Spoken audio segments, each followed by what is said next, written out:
നമസ്കാരം.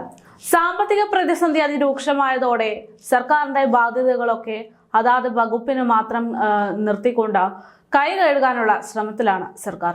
അതിന്റെ ഭാഗമായിട്ടപ്പോൾ ജീവനക്കാരുടെ പെൻഷൻ ബാധ്യത KSEBയുടെ ചുമലിൽ മാത്രമാക്കി സർക്കാർ ഉത്തരവിറക്കിയിരിക്കുന്നു.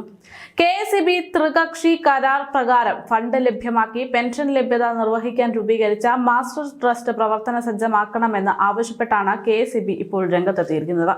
പെൻഷനേഴ്സ് കൂട്ടായ്മ സമർപ്പിച്ച ഹർജിയിലെ ഹൈക്കോടതി വിധിയെ തുടർന്നാണ് ഉത്തരവ്.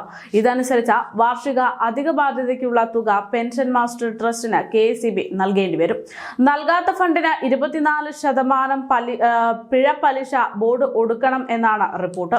കമ്പനിയാകുന്ന സമയത്തുള്ള പെൻഷൻ ബാധ്യതയിൽ നിന്ന് അധികമായി പിന്നീട് നിർണയിച്ചിട്ടുള്ള തുകയ്ക്ക് ഇലക്ട്രിസിറ്റി ഡ്യൂട്ടി നിലനിർത്തില്ലെന്നും ഈ ബാധ്യത വാർഷിക വിഹിതമായി മാസ്റ്റർ ട്രസ്റ്റിന് നൽകിയാണ് നിർവഹിക്കേണ്ടതെന്നും സർക്കാർ ഉത്തരവിൽ പറയുന്നു. കമ്പനിയായ സമയത്തെ പെൻഷൻ ബാധ്യത പരിഹരിക്കാൻ ഹ്രസ്വകാലത്തേക്കുള്ള സർക്കാർ വിഹിതമാണ് ഡ്യൂട്ടി നിലനിർത്തിയത്. ഇതുമൂലം സർക്കാരിന് പ്രതിവർഷം 1265 കോടി രൂപയുടെ വരുമാന നഷ്ടം ഉണ്ടാകുന്നുവെന്നും സംസ്ഥാന ആഭ്യന്തര ഉൽപാദനത്തിൽ ഗണ്യമായ കുറവുണ്ടായി എന്നുമെന്നാണ് സർക്കാരിന്റെ അവകാശവാദം.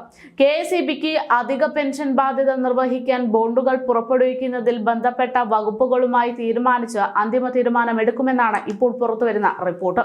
KSEB ലിമിറ്റഡ് 24% പിഴ പലിശയോടെ മാസ്റ്റർ ട്രസ്റ്റിന് അനുവദിക്കപ്പെട്ടിട്ടുള്ള ഫണ്ട് വിഹിതങ്ങൾ കൈമാറണമെന്നും പലിശ 12% കുറയ്ക്കണമെന്ന ബോർഡിന്റെ ആവശ്യം നിരസിക്കുന്നതായും ഉത്തരവിൽ പറയുന്നുണ്ട്. പെൻഷൻ ബാധ്യത KSEBയുടെ ചുമലിലാക്കിയുള്ള ഉത്തരവ് ത്രികക്ഷി കരാറിന്റെ അന്തസത്തയ്ക്ക് നിരക്കാത്തതും വൈദ്യുതി ചാർജ് വർധനയ്ക്ക് ഇടയാക്കുന്നുവെന്ന് KSEB പറയുന്നു.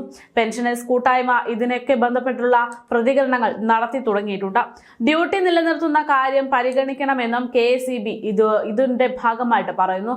ഉത്തരവ് പാലിക്കുന്നില്ല എങ്കിൽ നിയമ സമര നടപടികൾ ഉണ്ടാകുമെന്നും മുന്നോട്ട് പോകുമെന്നും ഒക്കെ കൂട്ടായ്മകൾ വ്യക്തമാക്കുമ്പോൾ ഇവിടെ ഒരു കാര്യം വ്യക്തമാകുന്നുണ്ട്. അതായത് സർക്കാരിന്റെ ബാധ്യത ഇനി അതാത് വകുപ്പുകളിലേക്ക് തന്നെ ചുമതലപ്പെടുത്തിയെന്ന് വരും. ഇനി അതാത് വകുപ്പുകൾ തന്നെ സാമ്പത്തിക പ്രതിസന്ധി മറികടക്കേണ്ടി വരും എന്നത് സർക്കാർ പല ഭാഗങ്ങളിലും കൈ കഴുകുകയാണ്. സാമ്പത്തിക പ്രതിസന്ധി പരിഹരിക്കാതെ സാമ്പത്തിക പ്രതിസന്ധി കാലഘട്ടം ഉണ്ടാക്കിയ കാരണക്കാരായിട്ടുള്ള ഇടത് സർക്കാർ കൈ കഴുകുകയാണ് എന്ന് തന്നെയാണ് ഈ റിപ്പോർട്ടുകളൊക്കെ പുറത്തു വരുമ്പോൾ വ്യക്തമാകുന്നത്.